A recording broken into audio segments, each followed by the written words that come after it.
रायगड, महाराष्ट्रासह देश विदेशातील ताज्या बातम्या पाहण्यासाठी मॅक्स इंडिया लाईव्ह चॅनलला सबस्क्राईब करा आणि बेल आयकॉन दाबायला विसरू नका.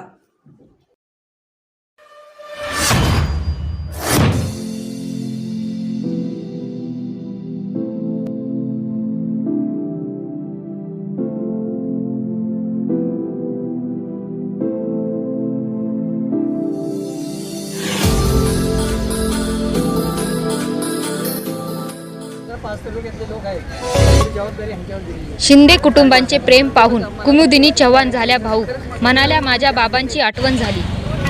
रायगडमधून वंचित बहुजन आघाडीच्या उमेदवार कुमुदिनी चव्हाण यांनी आज तळा शहरातील एका कार्यक्रमात महामानव डॉक्टर बाबासाहेब आंबेडकर यांच्या प्रतिमेला अभिवादन केले.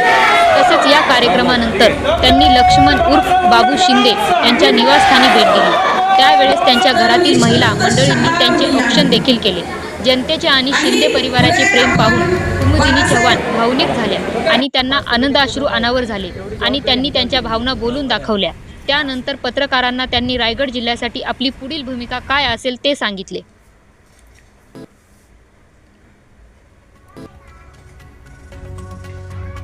कसे मग त्याच्या पुढे तुम्ही सामोरे जाणार आहात? मला बाळासाहेब आंबेडकर साहेबांनी वंचित बहुजन आघाडी या पक्षाकडनं रायगड रत्नागिरी 32 लोकसभा मतदारसंघातून खासदारकीसाठी जी निवड केलेली आहे माझी किंवा जी उमेदवारी दिलेली आहे त्याबद्दल प्रथमतः मी त्यांचे धन्यवाद देते.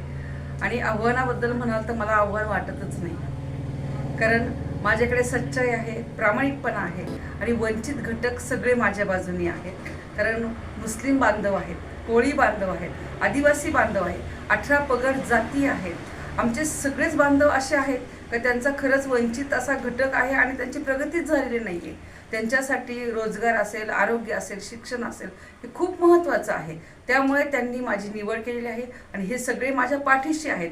तीच माझी ताकद आहे. म्हणून मला असं मोठं आव्हान काही वाटतच नाही आहे आणि निश्चितच विजय माझा होणार आहे.